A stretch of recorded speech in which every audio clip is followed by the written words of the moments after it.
हमारे मैनिफेस्टो का यहां बहुत जिक्र हुआ, बहुत सी बातें आई मैनिफेस्टो को लेके।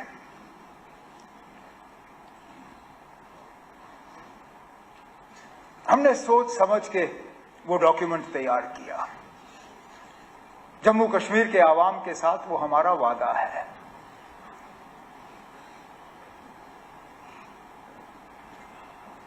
हमने जब ये मैनिफेस्टो लोगों के सामने रखा, हमने उन्हें ये कहा कि हम आपसे 5 साल का मौका मांग रहे हैं। हम इस 5 साल के दौरान ये तमाम चीजें करके अपने आप को आपके सामने पेश करेंगे। मैं आज इस हाउस में जम्मू कश्मीर के लोगों को यकीन दिलाना चाहता हूं कि जो बातें A to Z, जो बातें हमने अपने मैनिफेस्टो में की हैं, हम इन आने वाले 5 साल में उन बातों पर कायम रह के उनको पूरा करेंगे। उनमें जो कैदियों के हवाले से बात हुई, अब मैं इसमें सियासत में उलझना नहीं चाहता हूं, नहीं तो बहुत कुछ कहा जा सकता है इन कैदियों के बारे में जिन पे 2016 में केस लगे थे और उनसे केस वापस लेने के वादे हुए जो फिर नहीं हुआ। जो टर्मिनेशंस की बात यहां पे हुई सरकारी मुलाजमों की, उसका सिलसिला किस दौर में शुरू हुआ वो हम सब जानते हैं, लेकिन सिलसिला रुक जाना चाहिए। उस पर हम वादाबंद हैं और हम अपने वादे पे कायम रहेंगे। अब लीडर ऑफ द ऑपोजिशन साहब ने ये कहा कि हम पीएसए इस्तेमाल करते हैं तो क्या गुनाह करते हैं। अब अगर पीएसए ही आपका हथियार है तो आपका केस कमजोर है ना, आप मान के चलिए। अगर आप सिर्फ पीएसए के बुनियाद पे इन लोगों को जेल में रख रहे हो सालों साल, इसका मतलब यह है कि आपके पास इनको प्रोसिक्यूट करने की कोई सबूत है नहीं, आपके पास इनके खिलाफ कोई केस है नहीं, आप सिर्फ पीएसए के जरिए जो है इनको बंद रख रहे हैं। अगर वाकई जो आप कहते हो कि ये पत्थरबाज हैं, ये ओजीडब्ल्यू हैं, ये वे हैं, तो प्रिवेंटिव डिटेंशन की जरूरत क्यों? प्रिवेंटिव डिटेंशन की जरूरत वहां पड़ती है जहां आप और कोई केस बना नहीं सकते हो। आपने मेरे खिलाफ पीएसए लगाया क्योंकि मुझे बंद करने के लिए आपके पास और कुछ था नहीं। आपने पहले प्रिवेंटिव डिटेंशन में मुझे 6 महीने बंद रखा। जब वो अरसा बीत गया और कुछ चाहिए था आपको, आपके पास और कुछ था नहीं, तो पीएसए लगा के मुझे बंद कर दिया।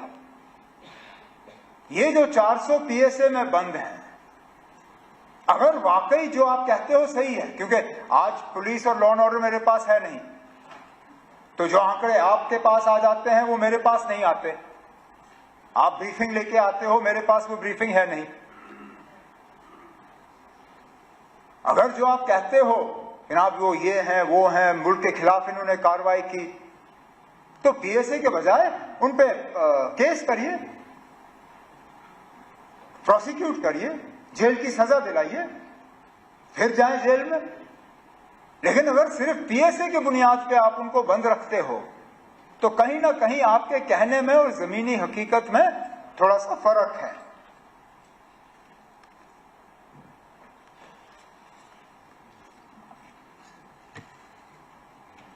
$370 के हवाले से बहुत बात हुई। मैं फिर honourable leader of the opposition की तकरीर के हवाले से ही बात करूंगा। कहा कि 370 को लेके हम हाउस का टाइम जाया करते हैं, लेकिन जितना हमने 370 पे बात की उससे ज्यादा तो शायद उस तरफ से बात आई। हर तकरीर में 370 को हटाने की जस्टिफिकेशन वहां से आई।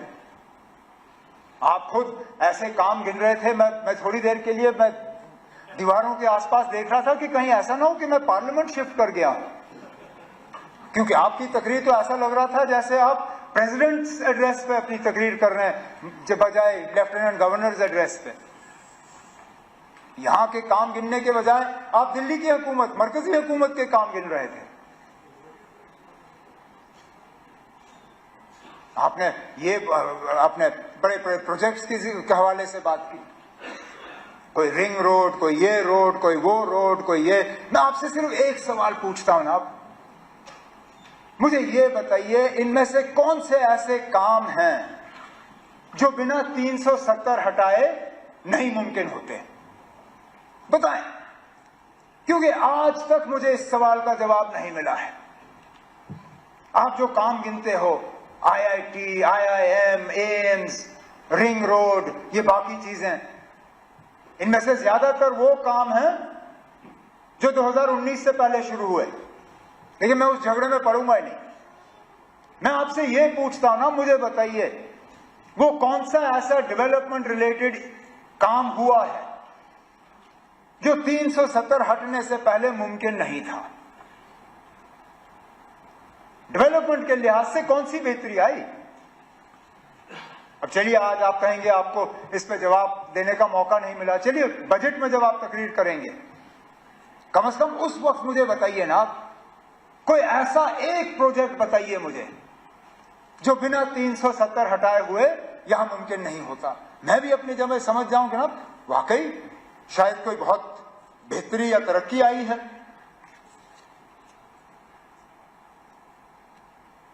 पॉलिटिकल रिजर्वेशन के हवाले से बात हुई, आप 370 हटा तब पॉलिटिकल रिजर्वेशन मुमकिन हुआ। अब पॉलिटिकल रिजर्वेशन करके आपने क्या फायदा दिया इस कौम को? आप मेरे जो हमारे गुजर यहां पे कम्युनिटी से ताल्लुक रखते हुए MLAs हैं, उनके तरफ इशारा करके कहा कि ना हमने आपको बहुत बड़ा फायदा दिया जो पॉलिटिकल रिजर्वेशन दिया आपको। अरे इनकी तादाद गिनिए ना, आज कितने हैं? 6 हैं। आपके रिजर्वेशन देने से पहले कितने थे ना, जरा पूछिए इनसे। 9 थे। नहीं ना, आज 9 नहीं है। हाँ ना, आप मैं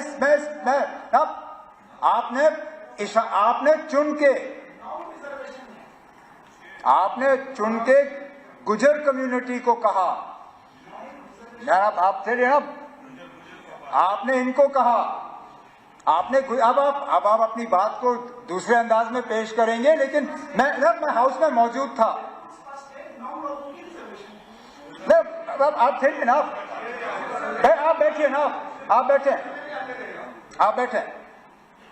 आपने उस वक्त हमारे तरफ उंगली करके ये कहा कि इन लोगों ने आपको, मतलब गुजरों को, ST का दर्जा देने के बाद भी पॉलिटिकल रिजर्वेशन नहीं दी। ये कहा आपने ये नहीं कहा कि हमने 9 सीटें पॉलिटिकल रिजर्वेशन दी।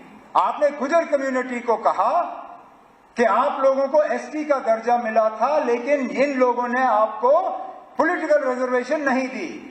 उसके बुनियाद पे मैं आपसे पूछता हूं ना कि पॉलिटिकल रिजर्वेशन देके आपने फायदा क्या दिया? उस वक्त 9 थे, अब 6 हैं। अब आप कहोगे पहाड़ियों की आबादी बढ़ गई, यहां तादाद बढ़ गई, लेकिन इसमें से 2 तो मेरे साथी ऐसे हैं जो ओपन सीटों में जीत के आ गए, तो कोई ऐसा तूफान नहीं।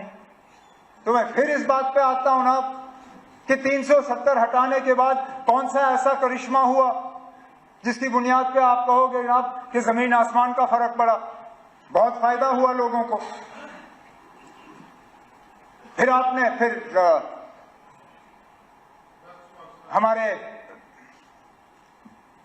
हमारे साथी शक्ति परिहार साहब ने अपनी तकरीर में शुरू में ही कहा कि 370 जो है वो जम्मू कश्मीर में करप्शन, नेपोटिज्म और एक और अंग्रेजी अल्फाज इस्तेमाल किया जो मुझे याद नहीं है, टेररिज्म। चलिए एक सेकंड के लिए टेररिज्म, मैं ये जब टेररिज्म की मैं बात सुनता हूं तो मैं थोड़ा परेशान।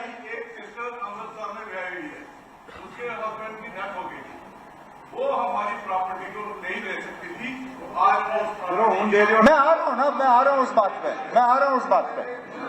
मैं उस बात पे भी आ जाऊंगा,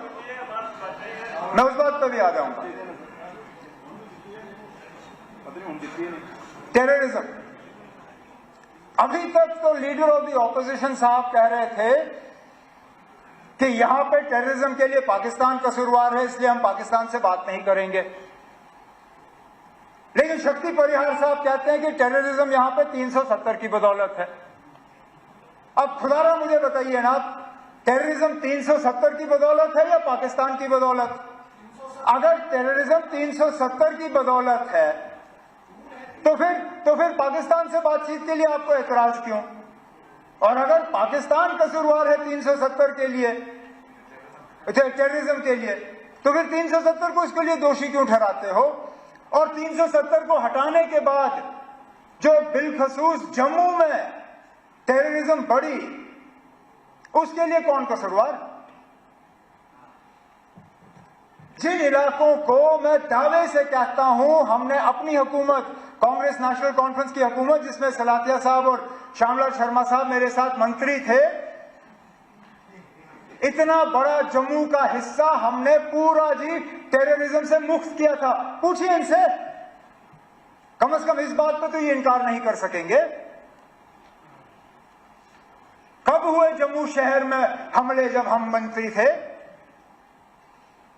कब हुए रियासी में हमले जब हम मंत्री थे? कब हुए यात्रियों पे हमले जब हम मंत्री थे? कब हुए रजौरी बाजार में हमले जब हम मंत्री थे?